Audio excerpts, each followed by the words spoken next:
Sorry about that. Hi, back to Detective Month. How you guys doing? I bought this cheap squirt gun for Detective Month. And I know I shouldn't have bought this off a Street Vader, but I did. Well, I'm sorry, folks. I wanted to look cool. So, hi, I'm the Classic TV Reviewer. And I'm here to review the 1973-1980 show, Barnaby Jones. This show, I love this idea because now we're seeing, characters come back as older, such as, we saw the new Star Wars, Rocky, Rambo, different ones like that. So, this is before that. This character was an entirely new character, and he's an private eye. He let his son have the business, and his son is murdered. Barnaby Jones comes out of retirement, played by Buddy Ebsen, to get his son's killer, and he does. And his daughter-in-law and him go into business together as detectives. Now the interesting thing about this is this show went on for quite a few years, and it was great.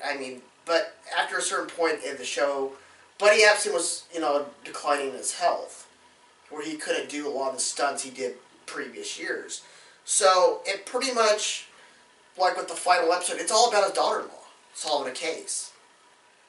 And then they basically just sit there and they talk and they laugh at the end. It's really nothing special with the final episode. I would love to see Barnaby, it's time for me to pass the torch down to my daughter. I'm getting kind of old for this. And his nephew. But they didn't do that. And we're just left. And don't you guys hate it when you're left on an episode where nothing happens? It's the same episode. Nothing major happens. I hate that. But I did love this show. I liked the idea. And it technically was going to be a canon spinoff. But at the last minute, they decided to air his own show. So canon is in the pilot episode. And there's this part where they're like at those drive-ins, like, Sonic. And canon is into the finer things. And, he likes finer food, everything. And Barnaby Jones doesn't give a shit. As long as he has his milk. He can eat anything. As long as he has his milk with him. And so it's kind of like the whole thing that they had. I had to bring that up because I just found it funny. That Frank Cannon's like, thanks. I'd say thanks for the lunch, but no, this is crap. It's not caviar. Sorry. But sorry.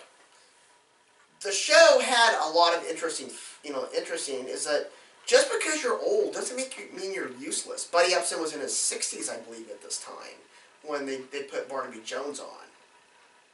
And it's a really good show. You need to check it out. I haven't seen anybody showing it in reruns lately. I used to watch it when I was in junior high. It'd be on during the day. I had to watch them online just to do this review. So, I would say, yeah, check them all out. They're really good. The last season isn't that great because Barnaby's just really not doing anything. And I just really wish they'd have gave it a final episode. Say, okay, it's your time. I'm passing the torch down. Because everybody has to pass the torch down at some point. And that's what I wish would happen with this show, but it didn't happen. But other than that, it's a great show. And Buddy Ebsen, you see him doing more action than you see his other show, which is on constantly, the Beverly Hillbillies. So I think this is a really great show. You kids might get more respect for Buddy Ebsen, showing that he's a badass. So yes, I like this show. It gets a thumbs up. So till then, trust me, I know what I'm reviewing.